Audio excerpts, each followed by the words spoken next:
Sidang pra-peradilan dengan pemohon Rizik Syihab akan digelar hari ini. Sekitar 1.500 personil gabungan Polri dan TNI dikerahkan untuk pengamanan sidang.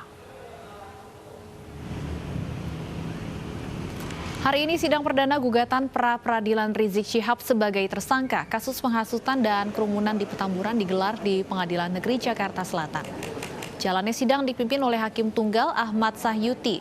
Pra-peradilan diajukan Rizik atas penetapan status tersangka kerumunan di Petamburan.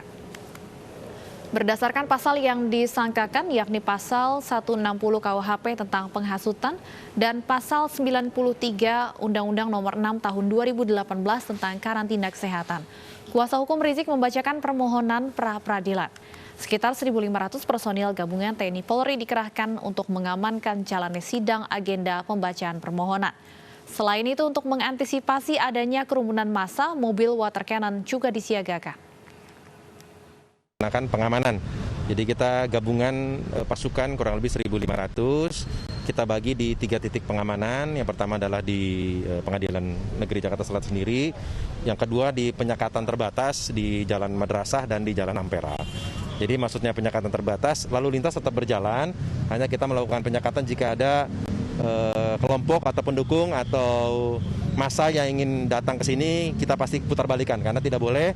Kita akan mengamankan sidang pengadilan ini hanya boleh yang berperkara saja, yaitu penasihat hukum, baik itu dari kedua belah pihak dan sampai dengan selesai. Agendanya hari ini pasti namanya sidang pertama itu adalah pembacaan permohonan ya, pembacaan permohonan pra-peradilan. Tapi nanti kita ada sedikit perbaikan ya gitu ya, karena kemarin kan kutipan pasal-pasal belum kita masukkan, ini kutipan pasal-pasal jadi perbaikan minor ya. Itu kita masukkan hari ini gitu kan. Nah, begitu. Dan sekarang kita masih menunggu juga teman-teman kuasa hukum lain gitu ya, dari Pak Alam Sahanafia, dari kantor hukum Pak Mahendra Data. Proses hukum kasus kerumunan yang akhirnya menjerat Rizik Syihab melalui proses yang alot. Polisi telah memeriksa sejumlah pihak. Berawal dari kedatangan Rizik ke tanah air yang disambut ribuan pendukungnya di Bandara Soekarno-Hatta, hingga saat melaksanakan acara Maulid Nabi dan pernikahan putrinya yang mengumpulkan massa. Sejumlah pihak diperiksa penyidik Polda Metro Jaya, termasuk Gubernur DKI Jakarta Anies Baswedan.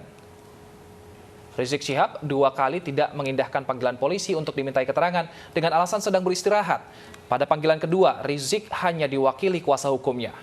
Setelah melaksanakan gelar perkara, polisi akhirnya menetapkan status tersangka terhadap Rizik Syihab atas kasus pelanggaran protokol kesehatan di saat pandemi COVID-19. Tak sampai di sini, Imam Besar FPI Rizik Syihab juga menghadapi kasus kerumunan di Megamendung Bogor, Jawa Barat yang kasusnya berproses di Polda Jawa Barat.